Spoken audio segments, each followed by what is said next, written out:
भर ना डब्बा. तो कधी ठेवलाय बॅगेत ठेव फक्त.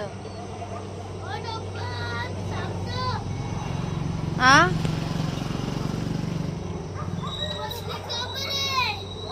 डब्बा रेडी झाला भरला पण पोहे बनवले मस्त तुला छान.